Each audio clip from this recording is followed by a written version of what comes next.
Hi, I'm Megan, I'm Colin. and we are the hosts of Pet Sitter Confessional, an open and honest discussion about life as a pet sitter. Thank you for joining us today. We appreciate you. Thank you also to Pet Sitters Associates and our Patreon peeps.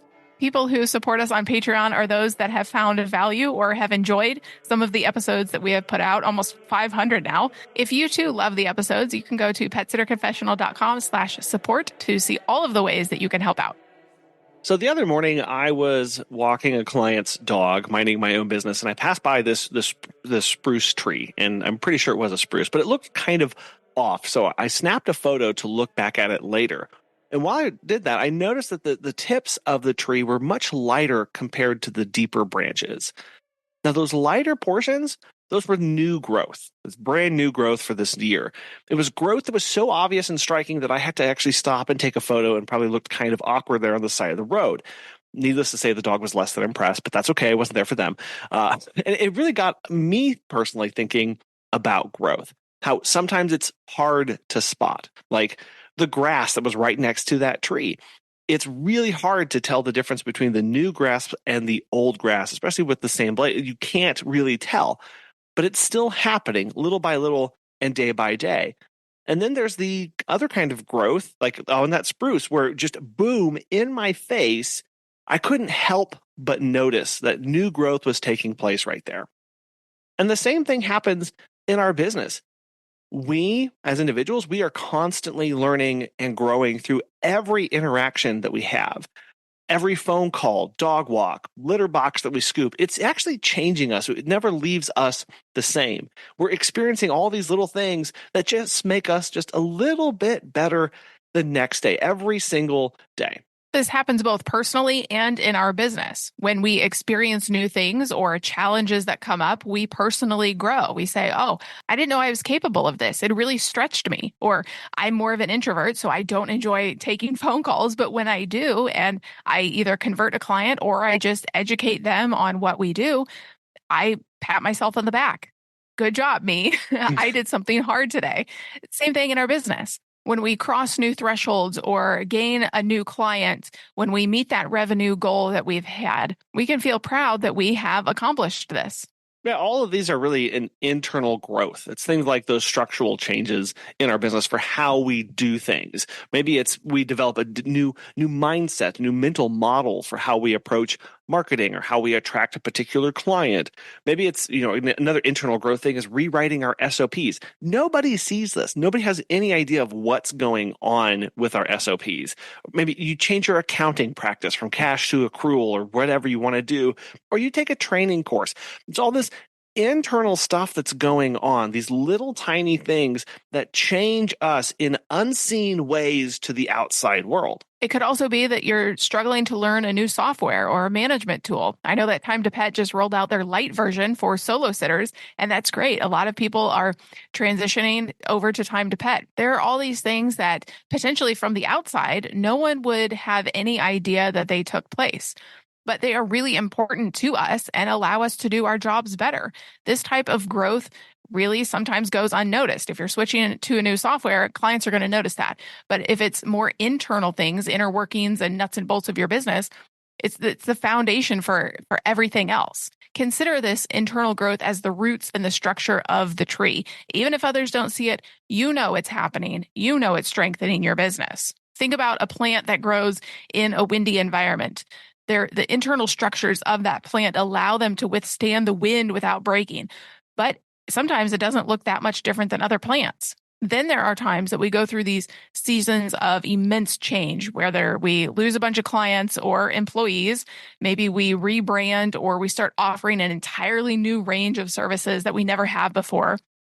This is more external growth. It could also be changing service areas or switching from pet sitting to strictly dog walking middays, or going from balanced training and sitting techniques to going fear-free and not using certain methods or tools anymore.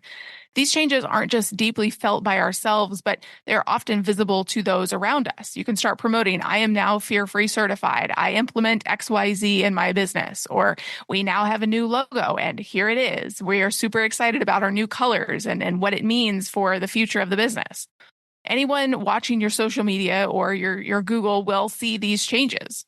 Yeah, I mean, if you lose a bunch of staff, the faces of your company are going to change quickly. And it's changes like that that makes it's actually easy to feel self-conscious and insecure when those rapid and sometimes unexpected changes happen.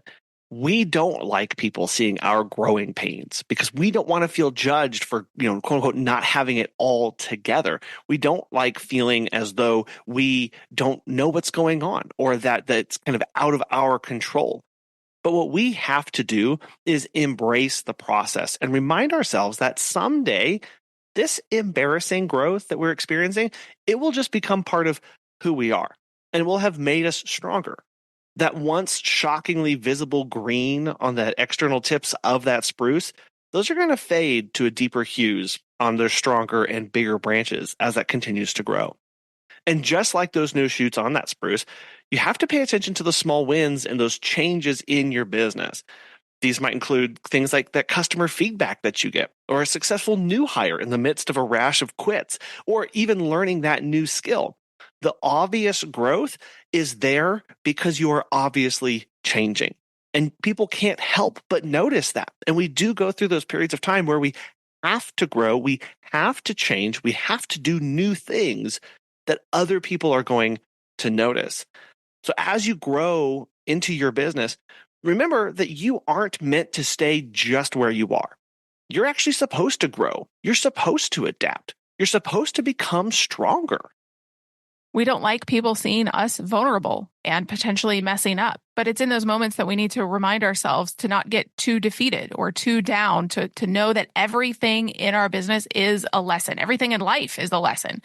You mess up in your personal life too, just as potentially in your business. But it's all about having that growth mindset of, I can take these things. I don't like that it happened. It wasn't very fun, but I can take something from it. I can learn. I can make my business better. I can make myself better, or my employees, if they had messed up, I can make them better. And ultimately, that's going to make the business better and stronger for the future.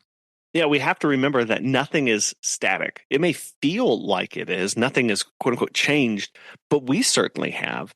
We certainly do. And that evolution of ourselves, that evolution of our business, it just means that those changes are going to become more apparent to people on the outside. Your clients now might not even recognize who you are or how you do business in 20 years' time. And that's okay. While Megan, you said like we feel vulnerable, it's daunting to us. These actually lead to new opportunities and expansion for us. As we embrace those as part of becoming of who we are, those lessons that we've learned, and we allow it to change us and allow that to make us better in the end. As pet care professionals, your clients trust you to care for their furry family members, and that's why Pet Sitters Associates is here to help. For over 20 years, they've provided thousands of members with quality pet care insurance. Because you work in the pet care industry, you can take your career to the next level with flexible coverage options, client connections, and complete freedom in running your business. Learn why Pet Sitters Associates is the perfect fit for you and get a free quote at petsitllc.com.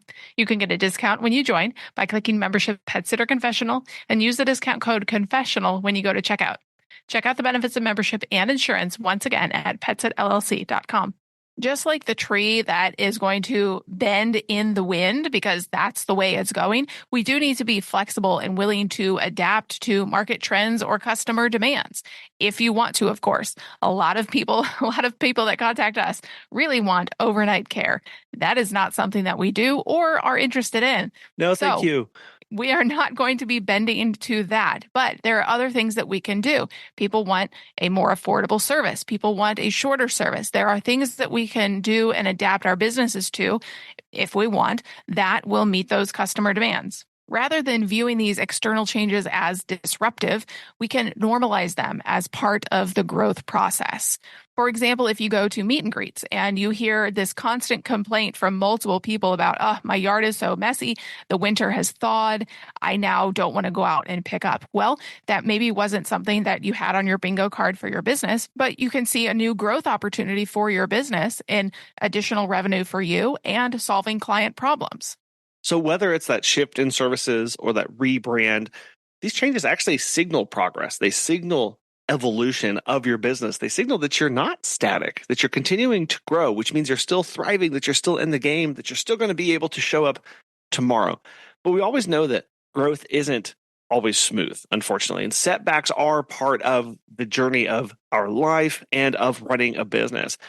But like a tree exposed to those harsh weather conditions, these challenges actually build resilience in us to face it better the next time.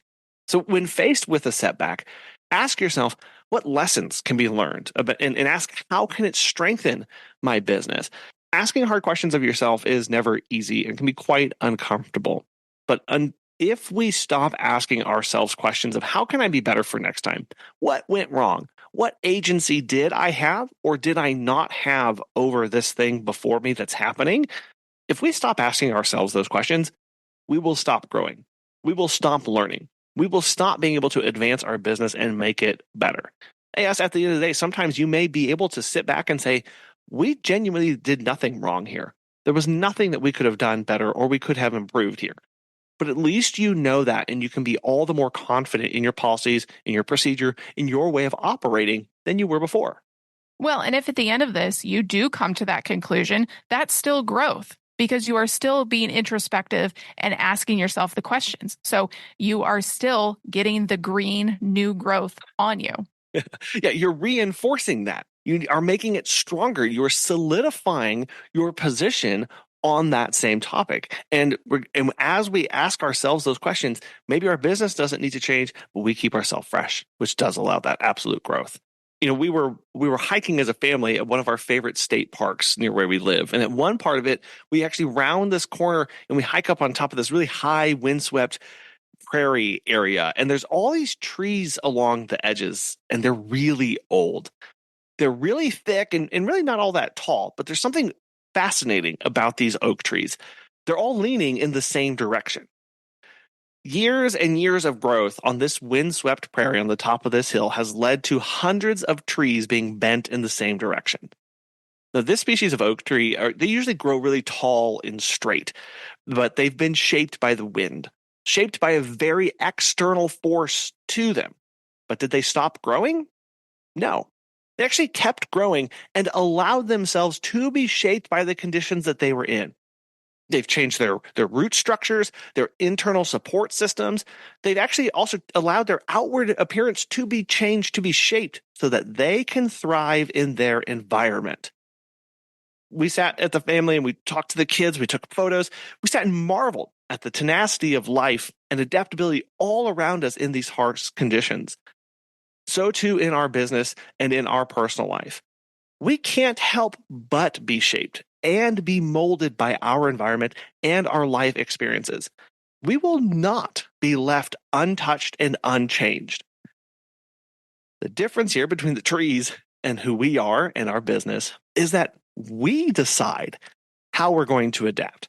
We decide how we're going to respond. We can stand stubbornly in the face of all of the apparent changes and forces pushing down upon our business of what the market is demanding, what clients are expecting, and choose not to give into that and not allow that to change us. We can look at all of the advances in technologies or in experiences or in the methodologies of going about doing the work that we do. We can stand and say, no, I'm not going to adapt those. I'm fine where I am. But we have to ultimately ask ourselves, are we going to be made stronger by these changes, by these forces that are being imposed upon us? And are we going to be made more resilient by these? Or are we going to break? Are we going to wither? Are we going to allow ourselves to succumb to those forces? It's all about in how we handle the growth that we want and the environment that we're growing in. The business that you choose to run will be shaped and molded by, yes, you, the business owner. It will also be shaped and molded as a response to the environment that it is in, your local economy. Who are the clientele that you're trying to serve? What kind of services are you wanting to offer? And what kind of response are you getting from that? Is it an actual need? Is there an actual client that matches your avatar out there? Or do you need to shift and change and adapt to what the market is actually asking from you or needing from you, and whether you are the one to serve that or not? All of these as questions as business owners allow us to have a business that we can be satisfied in, knowing that we are serving others well and how they need to be served. Well, and to know that it's not just one time we're asking ourselves these questions, it's constantly, every 6 months, every year, reassessing, reevaluating our business, our economy, our local city, regionally, and then nationally. How is it going? What are the goals? What are the end results that we want for our business? Because the wind on that prairie where the trees were surrounding it, the wind didn't just blow one time and influence the growth of the rest of the trees. It's a constant. It's extremely windy on top of that hill. It's time and time and time again. And at each stage, we as a business would go, do I adjust now? Do I adjust now? Is this what I try? Is this what I do? And it can feel really daunting. It can be very overwhelming to think the process never ends. But that should actually be extremely and exceedingly encouraging to us because it means we get to try again. It means we get to do something tomorrow. It means that my decision right now, today, while it is important and while it is going to impact my business, my clients, myself, I know that tomorrow I'm going to get another opportunity to make a decision as well. That something else is going to happen where I get to have another chance at trying something again in a new way or serving people in a different way or in something entirely outside of the scope of what you imagined the previous day. It's also important to note that sometimes fish do swim upstream, that sometimes we do need to be the change makers, that we need to be the first ones in the door or the first ones doing a particular thing in our area. And you can change course. If you see the industry or your city going in a particular direction, maybe that's not the city for you anymore and you move somewhere else or whatever the scenario is. But to know that you don't necessarily have to go with the changing winds, you can go upstream as a fish. Yeah, you can be the first mover. You can see an opportunity to make a change. You can see something and go, I mean, Megan and I, we've talked about this a lot of times. Of sometimes we feel like we're kind of offering a service in our particular communities that is maybe 5 to 10 years too early. And we've just got to stick it out enough and continue to talk about what we do and market our message and educate people on what the opportunities are out there for the kind of services that we have. That's a way of you making the environment more beneficial to you. Basically, in that case, maybe a fish or maybe a beaver, right? Beavers look at a stream and they go, it could be a perfect thing to go on top of the stream, a pond, so that I can live. And so sometimes we do have to change our environment through partnering with others, through big changes, through big educational events, so that we can grow and that we can thrive. And again, that's that agency that we get to have. And it's a wonderful opportunity that when we feel like we're just being blown around, we can make a change. We can decide, how do I go about marketing? Who do I need to partner with? What are the strategic ways that I can start sowing the seeds or making the pond for me as a beaver be conducive for me to thrive? And as you make those changes, as you grow as a person, as a business, whether these are changes that are visible or invisible to the world around you, when people notice those visible ones, when you start to feel self-conscious about what is going on, about the growth that is necessary for you, the changes that you need to make, the steps that you need to do, the price increases that you have to do, the policies that you're putting into place, when you realize, people are going to notice this, they're going to see what's going on, just know that if you don't make those changes, you're not going to have the business that you want to have, that those are necessary for you, whether that's for your mental health, for your boundaries, for your financial success, or just so that you can serve people better. Change is necessary. Change happens all of the time. So embrace that and allow yourself to stand confidently in the choices and decisions that you are making, because they are for your betterment and for the betterment of your clients and your staff as well, if you have them. Because change doesn't happen in a vacuum. There's always a reason. There's always a necessity that is driving it or influencing it. Sometimes it is external through the wind that is blowing the tree. Sometimes it is naturally occurring, like the tips of the spruce that just grow a little bit more every year. And sometimes it's very intentional, like the beaver making that pond so it's better for them and what they need. However the change, whatever its source, think of it as important to you and a necessary thing that has to happen for your business and you to thrive. Who knew there would be so many biological examples in this episode? We would love to know how you handle growth in your own business. You can email us at feedback@petsitterconfessional.com or look us up on Facebook and Instagram at PetSitterConfessional. Thank you for taking your time and listening to this today. We hope that it was helpful. And thank you also to Pet Sitters Associates for sponsoring today's show. We will talk with you next time. Bye.